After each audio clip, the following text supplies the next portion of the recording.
Hello there. We're back. It's Syracuse Sports. It's you.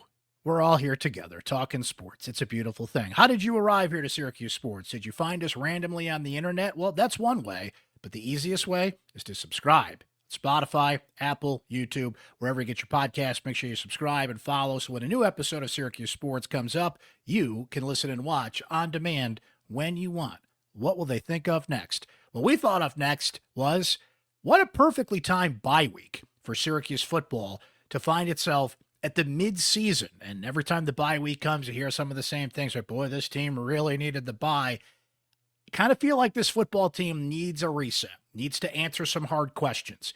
Who's your quarterback going forward? What's the defense going to do? As one of the lower rated defenses in all of not only the ACC, but of college football. They've got some hard questions to answer here and still a tough schedule to navigate, but a few wins still to be had in the second half of the season as the Orange really try and find its way into a bowl game. I think that's what the second half of the season and the mission becomes here. So I brought in our crew. Chris Carlson, Javon Edmonds, the guys that have been covering Syracuse football all year long, and we are going to look at some midseason questions for Syracuse football, and we will do that coming up. But that is a question that I had for you, our Syracuse Sports Insiders as well. And being a Syracuse Sports Insider gives you direct text message access to me anytime. Your questions, your comments, your thoughts, your opinions, anything you want me and our guys to ask Syracuse football coaches and players.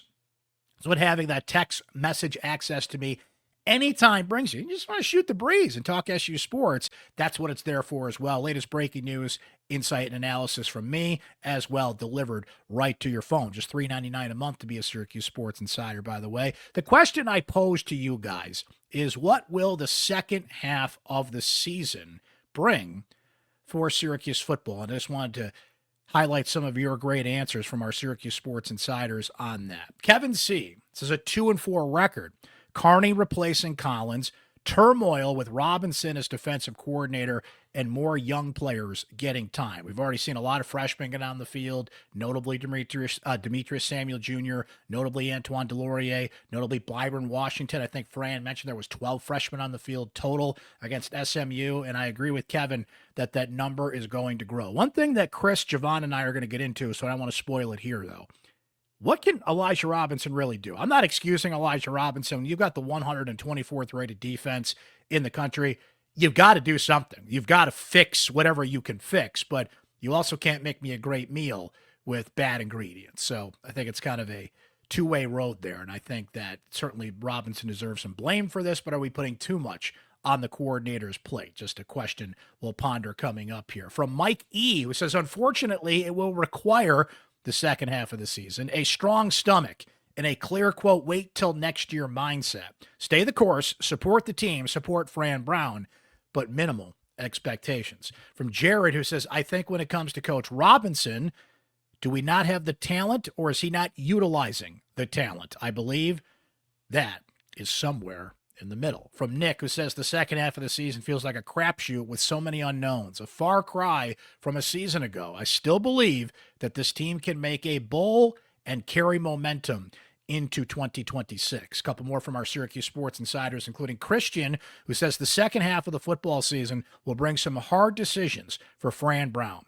What is he going to do at quarterback? What is he going to do with the defensive coaching? Both are glaring weaknesses right now, and I believe we will see Fran have to make some tough choices in both of those departments. And Chase says this, beating Pitt coming off the bye, a pivotal moment for Fran Brown. If you lose, you fade into irrelevance, and Syracuse fans will turn their attention to basketball. Ah, yes, that question we used to hear often when Syracuse football was struggling. Hey, when's basketball season start? Well, they're going to ACC Media Days. Syracuse Basketball Media Day is next Wednesday. I'm recording this on October 7th. October 15th is Syracuse Basketball Media Day. So, yeah, it's going to start getting into the conversation some more. We'll see how long football can hold off those thoughts on what is certainly an intriguing upcoming Syracuse basketball season. But we are going to keep the focus here on football. But I want to remind our great listeners and viewers here on Syracuse Sports that we love to highlight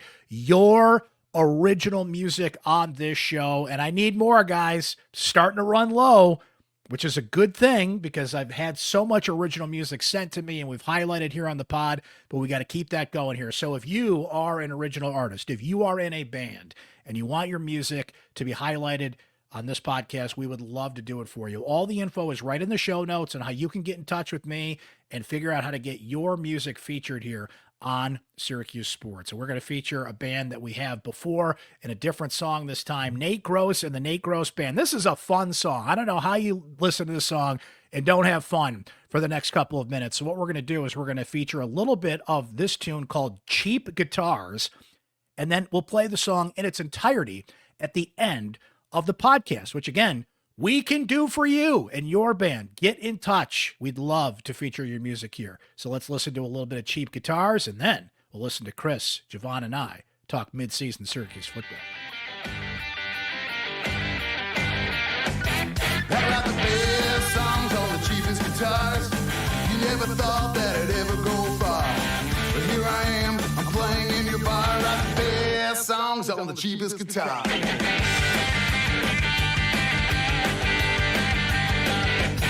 Yeah, when I was a boy, around 86, my papa said you better learn a few licks. I got the bug and I jumped in his car. I played the best songs on the cheapest guitar. Cheap guitar, a cheap guitar. Turn it up to 10, don't care where you are. Cheap guitar, cheap guitar. It doesn't matter much, it's got no whammy bar. Well, I sat in a room when I was a kid.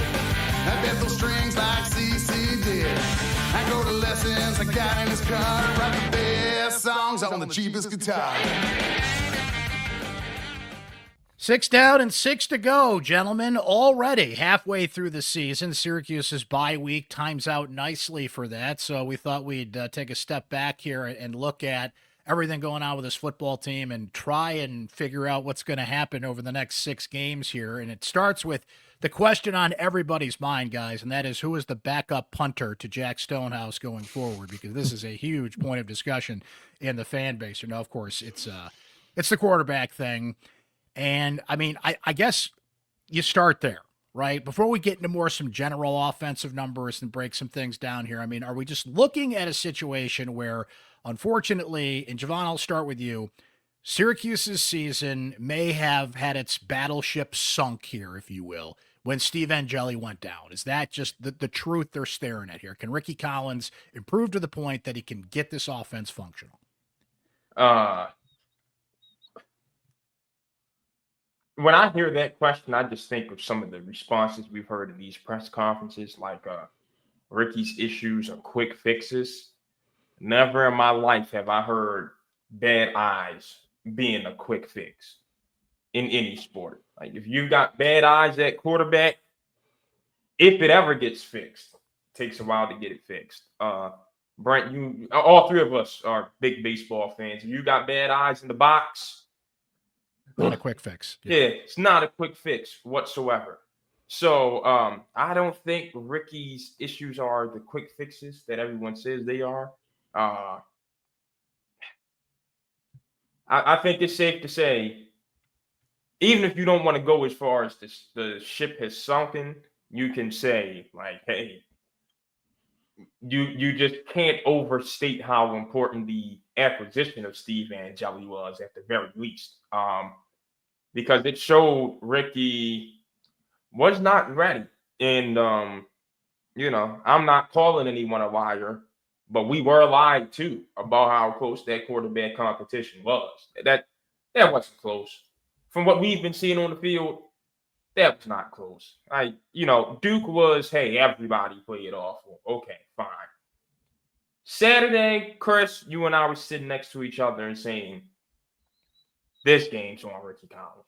Aside from Davian Kerr tripping and allowing a touchdown on the crossing route and some ankle diving on that last Hudson touchdown, I believe, that game was Rickie Collins. So the season definitely does not have as much promise as it did at the beginning.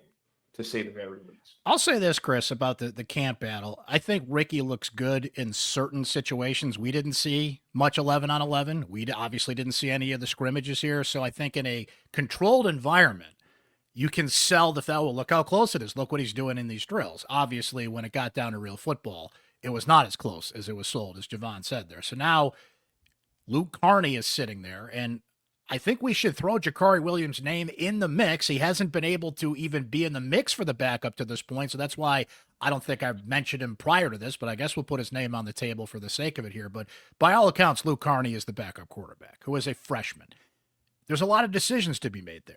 Did he want a redshirt? In an ideal world, Angeli's the quarterback, Rickie's the backup, Luke gets her redshirt. Well, as Mike Tyson once said, everybody's got a plan until they get hit in the mouth. So you got a heck of a decision to make there. Because if you bench Rickie, you can't go back. You wrote a great piece about this the other day and the things you have to think about in making a quarterback decision here. But that's why they pay these guys the money they do to make these decisions.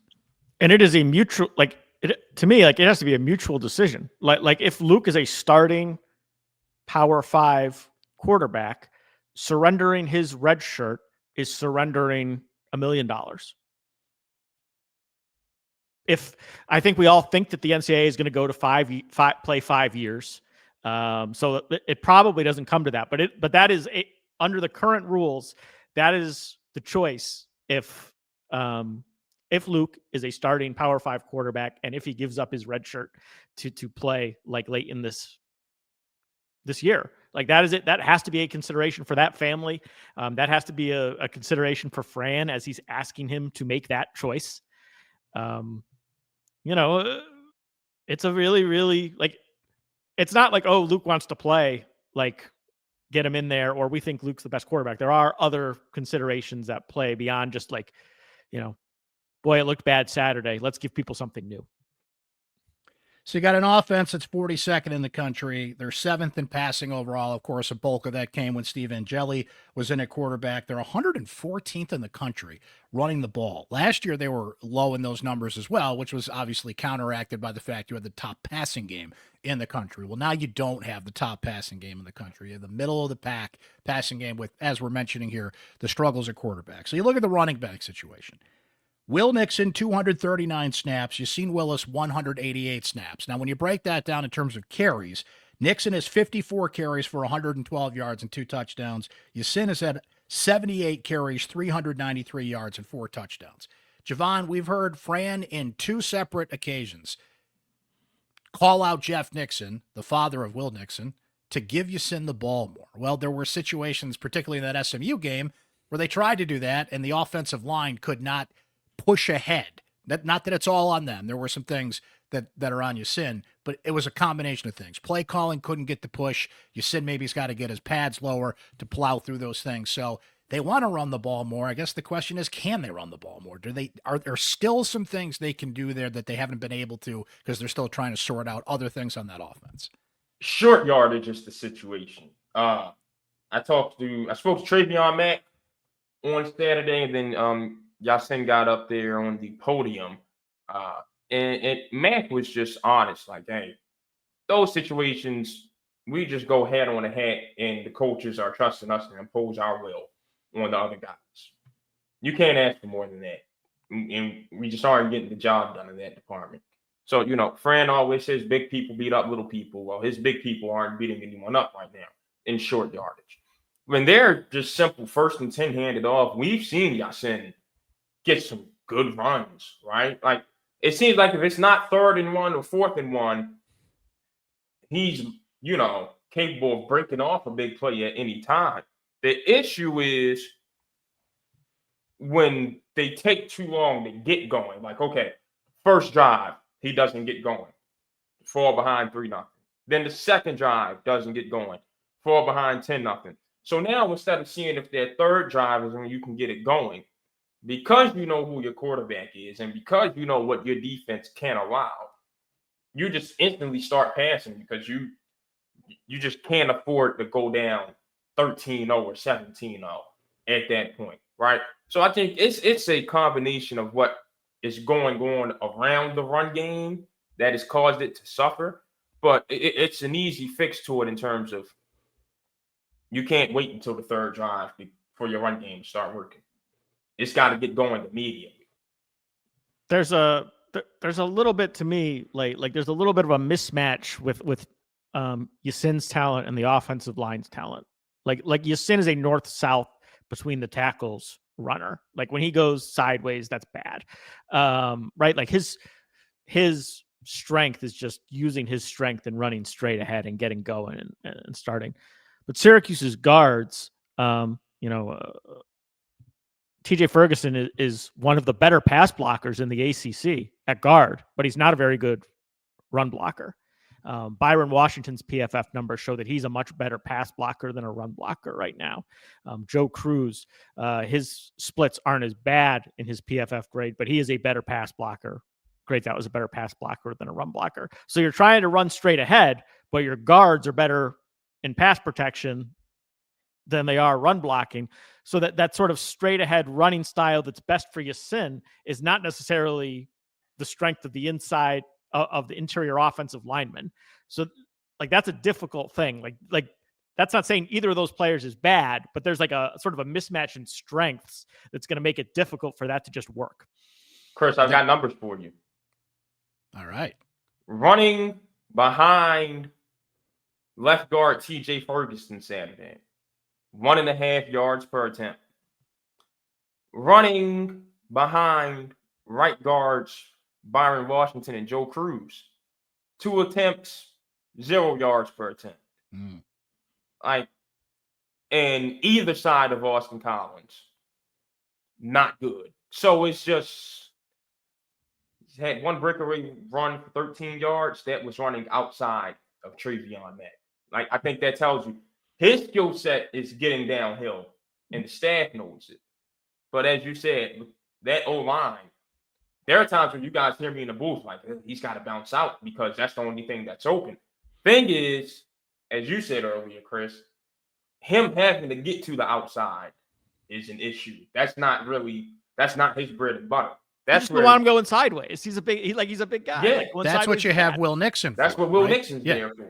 But that seems to be, and we went over the numbers a little earlier there, but Nixon's more of the pass threat there. So if you're going to outside to Nixon, he can bounce outside and run, but we're not talking about a situation where this is a LaQuinn Allen that can do that. He can do it, it feels like some of the time, and when he's doing it, it's more in the passing game than running the ball. And see, not to keep using the SMU game, but it's the one that's fresh in our minds, and I think it represents a bigger thing here. I am generally a fan of going for it on 4th down in the situations that they did.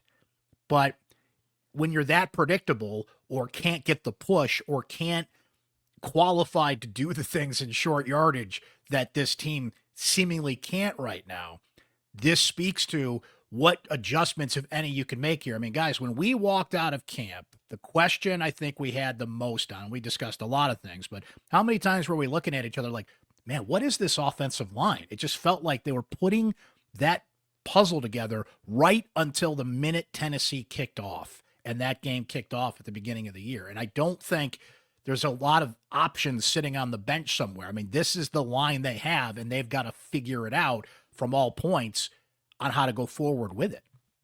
So the last bit of splits I've got right here, they've had success running in only 3 directions this season. 8 yards an attempt on jet sweeps to the left, 5 yards per attempt on 23 carries between Ferguson and Collins, and 5.7 yards an attempt between Collins and either Witherspoon and Cruz. So the ability is there to run inside. Again, they just can't take so long. And for some reason, this doesn't work on 4th down. So if you can't get downhill on 4th down, that limits your options in going for it, which might need to influence a change in Fran's philosophy if you're in field goal range. Now, granted, I know the kicking game wasn't that good last year, and we haven't really seen those guys come out for a long kick yet this year, so maybe that factors into it. But I don't know. You've got to figure out the run game because play action, Steve Angeli was torching in play action. Torching. I wouldn't see he's in high 60s, low 70s in completion rate in those situations, and about 5-6 touchdowns to 1 interception. He was the same. He was the same outside of play action. I think Angeli was just good. Yeah, but it helps when you can get under center because your running game is a threat. And I say that because with Rickie, you need as much as you can to slow the game down for him right now. And if you get him in play action, you're most likely using the bootleg and changing his launch point. And we saw Saturday, he did not start looking good until he got his legs involved into the game. So just from the standpoint of what it opens up for your offense and what you have at quarterback right now, they need that aspect of their game. Well, I made that point after the first game that you can't just drop Rickie Collins into the sunroof of a moving car and expect him to just take over the offense. So I wonder how much in this bye week everybody just kind of puts their fist down in the room and says, this is where I'm best. Whatever that is. Rollouts, play action, let me use my feet a little bit more. I can't run this offense as it's constructed, right? But you still got Darryl Gill wide open down the field, and you're not getting the ball to him. You send Willis on the goal line, not getting the ball to him. The eyes thing, all these things, Javon, that you said, we'll see if they get better with time. They're supposedly easy fixes here. But what I keep coming back to, and I want to touch on this position group until we flip to the defense here shortly, is that wide receiver group. So now you got Justice Ross Simmons with an injury. As we speak, we don't know how long he's out, but to hear Fran say his ankle's messed up, and he's got a bye week to figure that out, so we'll see what happens injury-wise there, but he might be out for a few games, right? Crutches are bad. Crutches are always a bad sign. Dan Villari has more than done the job at tight end. I think he has exceeded expectations in some ways. He has done the job. He's got 311 yards at this point. I believe that puts him in the top 5 or 6 in the country in tight end yards. You guys can correct me if I'm wrong on that, but I have no issues with what Dan Villari's doing. We mentioned it. Gill has his moments. Cook has certainly been a weapon. We know what, air quotes, Uncle David thinks about that and the call that was made to a post-game show, no matter who that was. But Cook's talent is apparent there. 31 catches, over 300 yards, 2 touchdowns. But if you don't have a quarterback that can deliver the ball to these guys, they're just all kind of wandering out on the field here. So to me, that's the central question I keep coming back to. Like, there is an infrastructure in place for a functioning, competent quarterback to keep this offense, maybe not on the Angeli level, but moving to the level where you can win some games. Villari 4th, by the way, Brent. Good there job. You go. Fourth in the country. 4th in the country among tight ends with 305 Which yards. We'd all take. If I said that at the beginning of the season, hey, guys, Dan Villari is going to be a top 5 tight end in the country at the midway point of the season, like everybody would have scooped that up. I think the thing that I'll be interested in terms of like what wrinkles Syracuse can come up with coming out of the bye week. It is interesting. Like, what Pitt's going to do defensively. Like, they're going to do what they always do. You know who Pat Narduzzi is, and you know what he's going to show you. So can you come up with enough unique things to get off to a really good start in that game, knowing what they're going to do? And in terms of the run game, can they get a little bit more creative? Like Jeff Nixon uses a lot of tempo. Everything is sort of a run pass option. We've heard coaches say that there's a pass option on every single play. So to make that work, like the blocking schemes on run are pretty simple. Like they can't be super complex with a bunch of pulling and that sort of thing. So does that change, right? Do they add a little bit more of that stuff? Can they add a little bit more of that stuff coming out of the bye week to get the run game going and add a little bit more creativity to that? Oh, I don't know. And I don't know. Like, right. Like we hear all the time about how chemistry on the offensive line is so important, and it's all about repeating it over and over again. So, that is a tough ask in 2 weeks, like learn all this new stuff. But to me, that it'll be interesting to see if they do that coming out of the bye week too. Yvonne, any final thoughts there before we flip to the defense? Yeah, go ahead. Yeah, the question is, who do we think on the O-line can move? Because you need that. A pulling guard has to be able to move.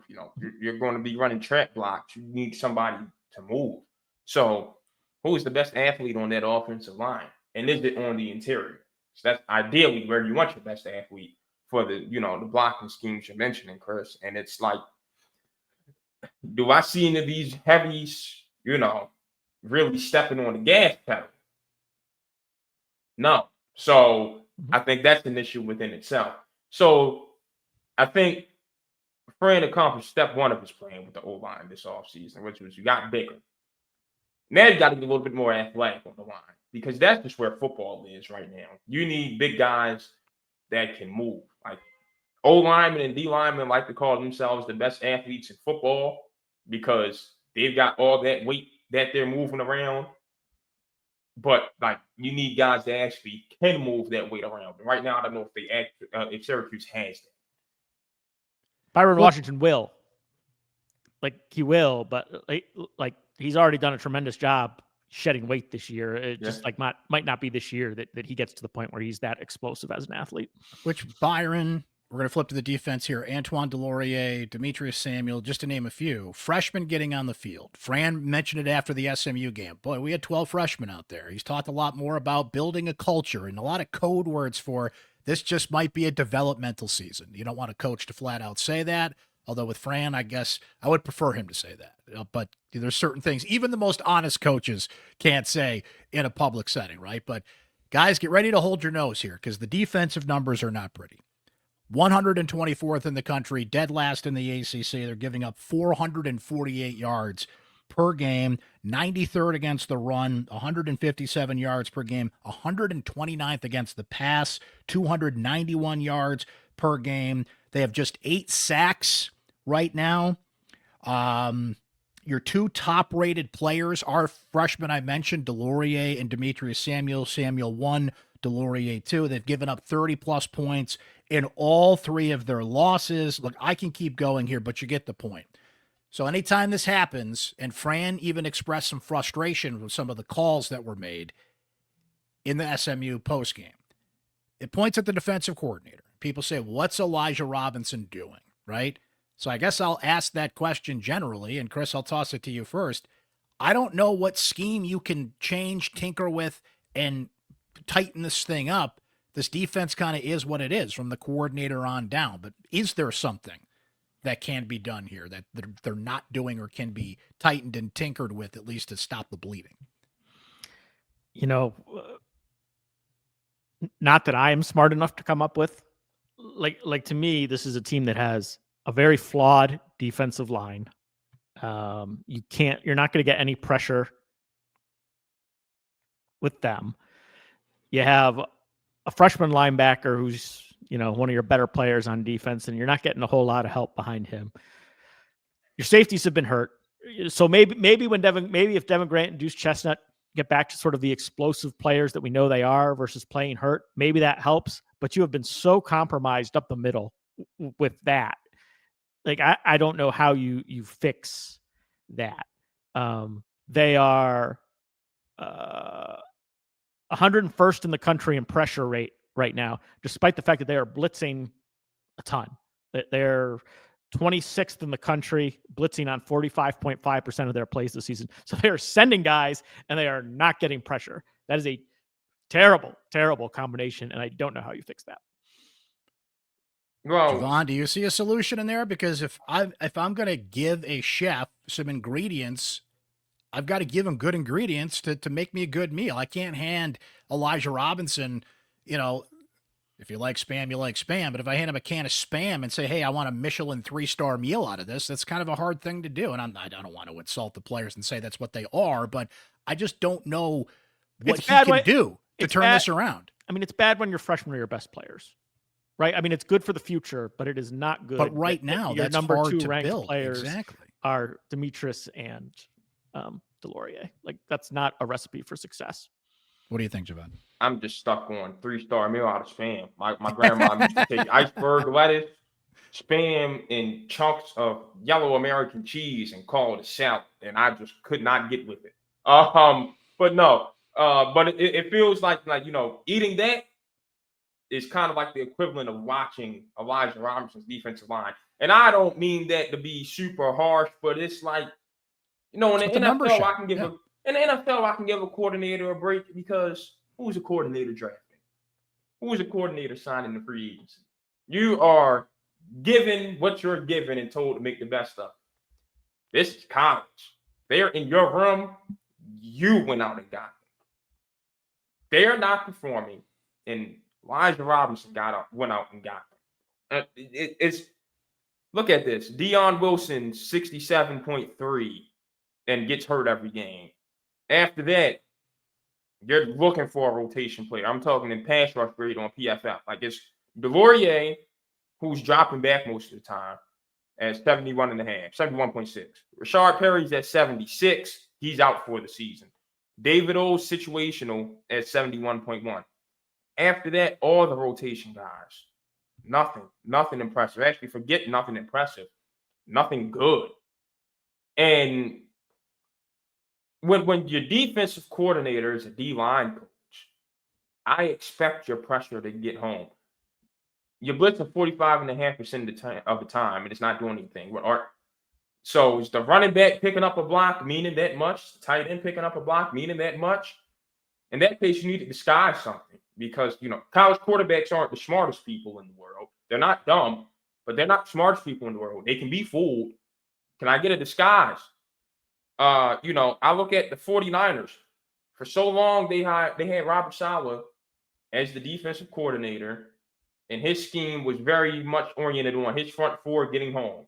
And he knew how to draw up so many different pass rush combinations with just those four, and then send one of the linebackers not named Fred Warner out of nowhere every now and then and really start messing you up. Saw him leave for the Jets. Steve Wilkes came in and tried to play through their secondary. 49ers fell off. Robert Saleh was back this year with an injured Nick Bosa and a 49ers team that is the least talented it's been since Kyle Shanahan got there. And they're making quarterbacks see ghosts. So you don't need the top-notch ingredients if you know how to draw a defense with a four-man front. And I haven't seen it from Elijah Robinson. I'm not seeing anything to throw off. I'm just seeing four guys run into a 300-pounder and do nothing with it. I can watch the Ravens on Sunday if I want to watch that. And I didn't watch that game. I'm checked out on their season. I'm rooting for a top 3 draft pick and Ruben Bain to be the next Hurricane in Baltimore. So it's like Elijah Robinson front seven has become an issue. Give him credit for what Demetrius Samuel's doing. Give him credit for Chris Peel, what he's doing, even though some of that's more so Fran than Elijah. Give him credit for when the safeties were kind of healthy and he was able to find a new spot for Devin Grant and caused a lot of problems for Cade Klubnik in that one game against Clemson. But when you're the D-line coach and you're the defensive coordinator, I expect your defense to be predicated on pressure and for that pressure to be consistent. And it's just not happening. Just wanted to touch on special teams quickly. At this point of the season last year, it was a liability. It was a concern. It did not get better. At least it's stabilized. Jack Stonehouse, we always knew, was one of the better punters in the country. He's fourth in the country as we speak. 48, just over 48.5 yards per kick. When a kicker trots out there for a field goal or an extra point, I'm not cringing. I think Trip Woody has stabilized that position. There is not as many penalties on special teams. Not that it's been perfect. They've had their moments, just like any other unit out there. But Rickie Brumfeld is coming in at least stabilized special teams, right? There's still some things to be worked on there. It's interesting to see the dynamic of Fran Jr. getting out there on special teams and some other things. It's not perfect, but it's not a liability at this point. And given what we saw last year in that department in a 10-win season, that almost cost them a couple of games. The UNLV game they won, but they had 2 punts blocked in that game that were returned for touchdowns. This year, I don't find myself leaning back and cringing as much on special teams, which I guess is the best compliment I can give them. They have a stabilization is the word that comes to mind there. Yeah, one of the biggest plays of the season was Clemson and the onside kick, right? Which Rickie picked something up on video, and that was just a tone-setting play, and what seems like it's probably going to be the highlight of the year. And then you did have some guys make some bad choices on returns against Duke and take the ball out. Very young guys, but I'm with you. Like Rickie's clearly done a good job. No glaring issues, which is sort of what you want on special teams. Fran has spoken highly of what Rickie Brumfeld has brought to the table. And as Fran said in the offseason, credit to Franny for teaching himself how to long snap. My question is, when is Franny the fullback going to work out? Because we saw him come in about 3 or 4 times Saturday, and it led to nothing for Yasin Willis. I'm happy to see the fullback making his return. Very happy. But it has not worked on that side of the ball. So if they can get him to do both, you'll be fine. Dave Jacobs has been helping out the kickers as well. The former Syracuse kicker, wanted to note that. All right, gents, just to remind everybody, Pitt at home, at Georgia Tech, North Carolina on Halloween, at the Dome, at currently number 2 Miami, at number 16 Notre Dame as it stands now. That's after a bye week. And then home for Boston College. 3-3 at the midway point. And I think the thought that comes to mind for most people, and I think this might have been the thought at the beginning of the year, but maybe it's more ever present now. Just get to a darn bowl game. Just get over the finish line, salvage whatever you can from this season, and 26 starts to light up in neon, and you start to look at that over the horizon a little bit more while trying to get through 2025. Care to readjust your predictions? We get to go in there and change the numbers a little bit here. Chris, I'll start with you. I mean, I picked 8-4. I'm certainly not sticking with that. Yep. You have to go on a heck of a run here in the second half just to get there. So I think we're all kind of looking at 6-6 as the mark. I guess the question is, can they get there? Yeah, I picked 6-6 before the season, which seems possible. But like if you made me pick now, I'd pick 5-7. Like I think they're going to beat UNC. I think they'll beat BC at home. I think Pitt's a tough ask, but they do have a bye. They do have the open week heading into it. They do have a Pitt team that's playing a true freshman quarterback. So, I would readjust my position to 5-7 if I was picking today, but I don't feel terrible about the possibility of 6-6. Yeah, I had 7-5. I'm flipping it to 5-7. No bowl game. Then Carolina and Boston College are the last 2 opportunities for wins. No chance in 2 weeks, huh? So here's the thing. I don't know what the word's going to be to describe Georgia Tech, Miami, or Notre Dame. I just know it's not going to be a pretty sight.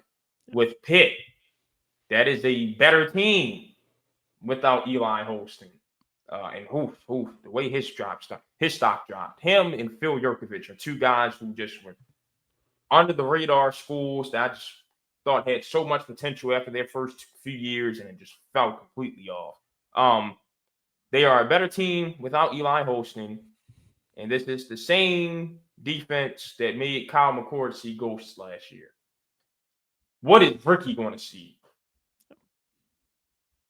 Yeah, Narduzzi's going to blitz. That's what he does. Which goes back to, even if you don't make the switch to Luke Carney, is he going to get more opportunities in the red zone situationally? And that's not ideal. Nobody likes the 2 quarterbacks, you have none kind of thing, but that's the spot that they are in. So even if you don't have one quarterback in the other, does Luke get those opportunities to counter the blitz, to counter what Pitt is doing and some of these other? And that's the thing. You make the switch. Listen to some of those defenses and those teams and those road trips you have to make for a freshman. But Pitt did it. Now, they beat Boston College, who was missing like half their team in that game and just isn't very good this year. But Pitt did make the switch from a redshirt sophomore to a freshman. And we'll see what they do against Florida State this week. But at the very least, Pat Narduzzi was not scared to make that move, right? So every conversation, it feels like, comes back to the quarterback. I have to correct myself, by the way. I said 7-5 before the year, not 8-4. I'm still not going with that.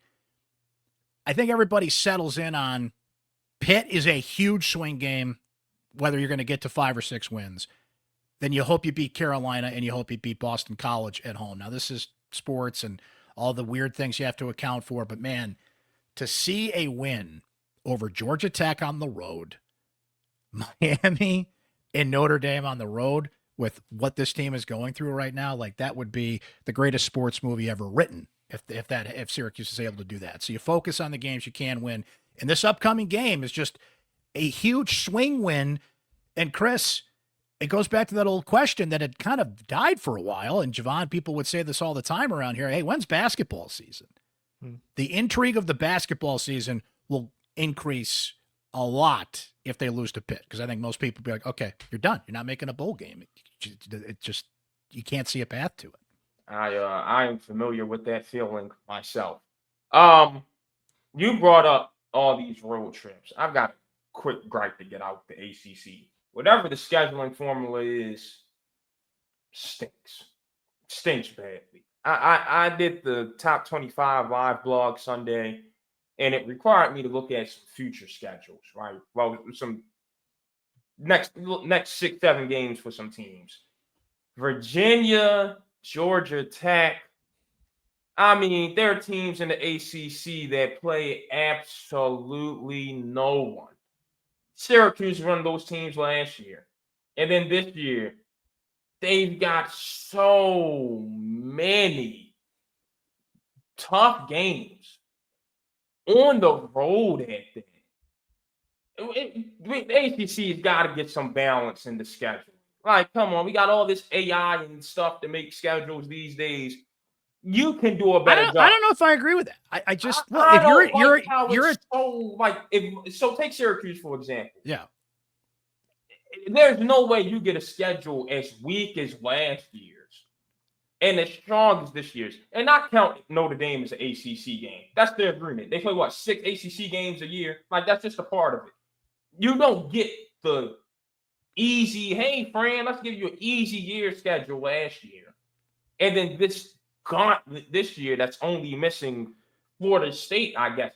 There's got to be, like, the average schedule should be in the middle of Syracuse's 24 schedule and 25 schedule. I don't agree with that. I just think that Syracuse played the best 2 teams in the ACC last year. Right. Like this year's 2 best teams. Like next year, it's the opposite. Next year, people look at as an easier schedule and why they're looking forward to 26 in a lot of ways with what they think will be a better team and a better recruiting class and everything. And look, they didn't do themselves any favors, guys, by 4 years ago. Hey, let's add Tennessee to the mix, right? Non-conference doesn't count to me. Yeah, I don't care about the non-conference. But this is all interesting because they're going to that 9-game schedule, right? In the ACC schedule, we're already starting to see some non-conference agreements being canceled, and it's only going to get tougher next year. But look, if you're going to talk a big game about wanting to win championships, and this is entertainment, I want to see big games on the schedule. I like the fact that it's interesting now, the way that it's played out on the field puts a little bit more of a damper on it, but I like the feeling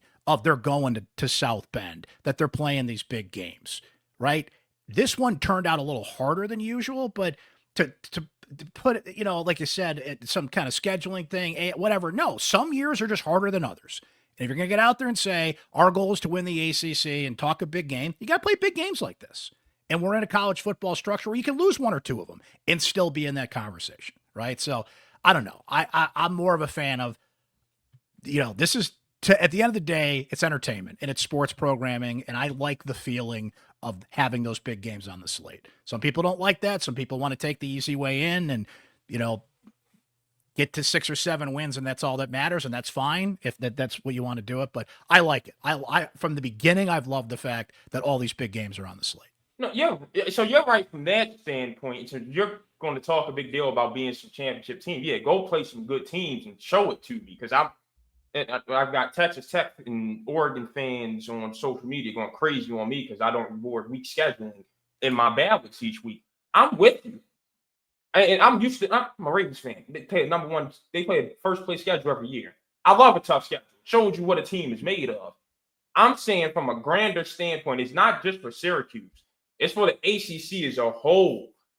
I just want more even scheduling across the league. Like, I am seeing I don't know if you can do it teams with some Miami can't play 18 games. You're right. But hey, I think it's 17 teams in the ACC. We'll just say 18 adding Notre Dame. 6 need to play Miami. 6 need to play Florida State. 6 need to play Clemson, and 6 need to play Georgia Tech. It's just. I see what you're saying. Some regularity in this, man. I see what you're saying, but when you got a 17-team league and you're chasing the SEC and the Big Virginia 10, played Florida State. Yes. Big win for the Cavs. I just don't know you can do it. They were your easy schedule, though. They played. Prove me wrong. Put it in the AI. Maybe the AI can figure it out. But I just think in this day and age of the Power Four and these huge conferences, I don't know if you can do it. But as the guy at the table says, prove me wrong. Let's see if somebody can come up with a model for that. This is why we need 14 team limits with these conferences. Fix college football. Make it the sport I love again. We all can agree on that. That I'm with you. We all can agree on that. All right, gentlemen, I'll end with this thought. Just something in the second half of the season a prediction, something you're looking forward to, just something you want to kind of put your flag in the ground and say, this is something I see happening over the next 6 games that you want to get out here and put on the record? I want to see if Syracuse can get 2 freshman All-Americans again. They have not done it since, I think it was 2018 with Andre Schmidt and Andre Sisco. If my memory is correct, sorry if that's wrong. But like, they've got a chance. Like, Demetrius Samuel is one of the best freshman cornerbacks in the country. He's playing more than any freshman cornerback in the country. And Antoine Delorier has a chance. Like, he's playing a lot and making a lot of good plays. And for Syracuse to do that as to have 2 freshman position players sort of in that conversation, to me, that is like that is the silver lining. That is the optimism. That is the thing to look forward to with the program. And hopefully Fran, because that, the transfer portal is difficult. Like, I think it's difficult to scout those guys. Rickie hadn't played a game. Syracuse bought a lottery ticket on Rickie and it didn't turn out. Like these are the guys like Fran is recruiting as freshmen. And, the fact that he had a good eye for those 2, to me is why Syracuse fans should have some optimism about the trajectory. So that's like sort of the positive thing that I'm looking forward to watching. So I'll make the bold prediction of Demetrius Samuel will be a freshman All-American. All right. I think Delorier will be in the conversation. What I am looking out for, fellas, we are in what they call decommitment season. Is Syracuse going to retain Cameron Wilson or not? I've never had such a more difficult read on a kid's recruiting trail than his. He says he's locked into Syracuse and he's everywhere else. Post a picture of him and Mike Norvell yesterday. Are they going to hold on to Cameron Wilson? That's what I'm looking at, because they need the 4-star pass rusher from Florida more than any other player in next year's recruiting class. And that includes Calvin Russell, who just put out again, we'll see. You got to sign on the dotted line when signing day comes. But Calvin Russell just put out another Instagram story in his Syracuse gear. Can't wait to be there, right? So everybody points at Calvin Russell, but I'm glad you brought up Cameron, because that is obviously, for what we're talking about here, a desperate need for Syracuse now and in the future. My thing is, I think Fran is going to get more involved in play calling, game plans, defense, and we're starting to get there. I think we've gotten that sense. I think we're going to hear more post-game commentary and in his press conferences about, that's on me. I made that call. I made that plan. Like, more me, I. And it all points to the head coach anyway, but I feel like Fran is going to be more involved. I feel like some of that frustration is spilling over, as we saw in the SMU game. So, it's all on the head coach anyway, but I feel like he's going to have his fingerprints on a lot more of the game plan. Not that he doesn't as the coach, but like, hey, remember, that thing that didn't work in the first half, that was my fault. I did that, my call, as opposed to, hey, my coach needs to do this. So I think Fran Brown is going to be even more busy than he is now in the second half of the season, and I'll be curious to see how that plays out. Gentlemen, we're halfway home, and we've got 6 to go here. It's going to be very interesting to see how it goes from here on out. Great job so far covering this squad, and you'll continue to do that here. Thanks for all your help on the pod, and take a little bit of a breath this weekend. Enjoy your bye week, and we'll get back at it here soon as the Orange take on Pittsburgh next Saturday at the Dome. A fun discussion with the fellas there on the midseason report for Syracuse football, and we'll see how much fun awaits us in the second half of the season. Some tough sledding in a few games there, notably Georgia Tech, Miami, and Notre Dame, but some wins potentially on the board. And can Syracuse just get over that finish line, get to a bowl game, and start the focus to 2026? Can Rickie Collins recover at quarterback? Will Luke Carney be the guy going forward? Can the defense is nowhere to go but up? Can they improve? And all the unknowns to come in the next 6 games. We'll be all over for you here on Syracuse Sports, our Syracuse football postgame shows. Let me remind you about that. There's none this week, of course, because Syracuse is on the bye, but when they come back, we now know Syracuse, Pitt is a 7:30 kickoff. So Saturday night, October 18th, after that game and every Syracuse football game, we bring you our live Syracuse football postgame show here on YouTube, on Facebook, and X as well. We're going to start doing that for basketball, which is just around the corner as well. So make sure you're subscribed. So if you do miss our live Syracuse football postgame shows, you can listen and watch on demand when you want. We've got a great pod coming up, depending on when you're watching or listening to this one. But on Friday, we're going to have Noah Eagle, who is just one of the, I don't even want to say, up-and-coming, fast-rising broadcasters. He's just simply one of the better play-by-play broadcasters out there, and he's in his mid-20s out there killing it, doing it. The Syracuse grad I had in my class just a few years ago, and now, amongst other things, including calling Big Ten football, he's going to be one of the primary voices of the NBA on NBC. It's always great to catch up with Noah and talk about a number of different things, his time at Syracuse, some NBA, a little bit of this, a little bit of that, a little bit of college football, and I think you guys will enjoy that conversation. And we've got some great pods that we've done, so, subscribe, and then you can go and listen and watch when you want, and make sure you're all caught up here on all things Syracuse sports. And of course, on the Syracuse Sports Insider text line as well. Sign up today to get direct text message access to me, so you get the insider analysis.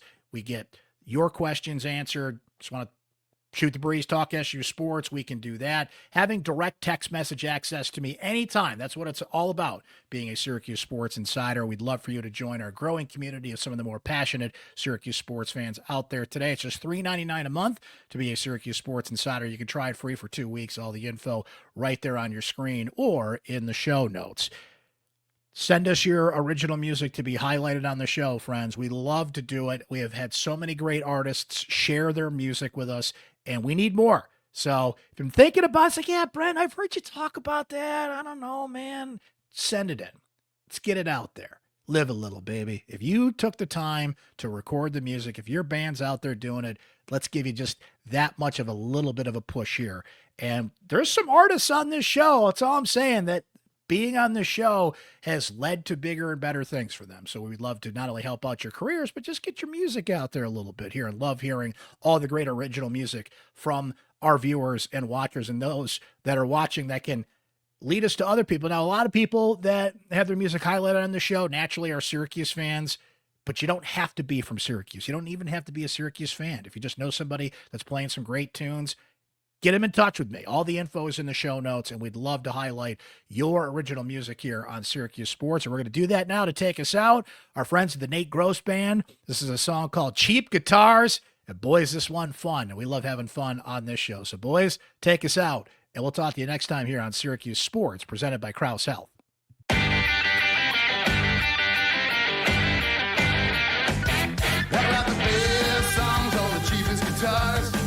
Never thought that I'd ever go far, but here I am, I'm playing in your bar. Write the best songs on the cheapest guitar.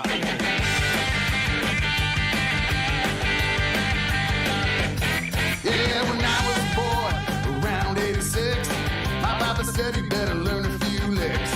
I got the bug and I jumped in his car. I played the best songs on the cheapest guitar. Cheap guitar, a cheap guitar, turn it up to 10, don't care where you are. Cheap guitar, it doesn't matter much, it's got no whammy bar.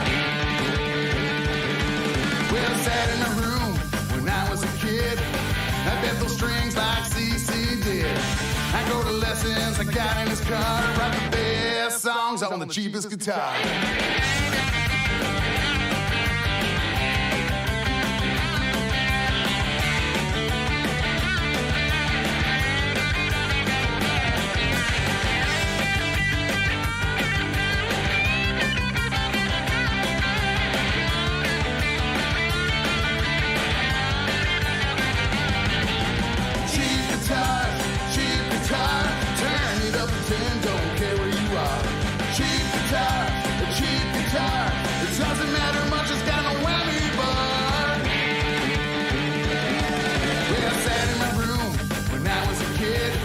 I bet my strings like CC did. Hey! I go to lessons, I got in his car, right the bed.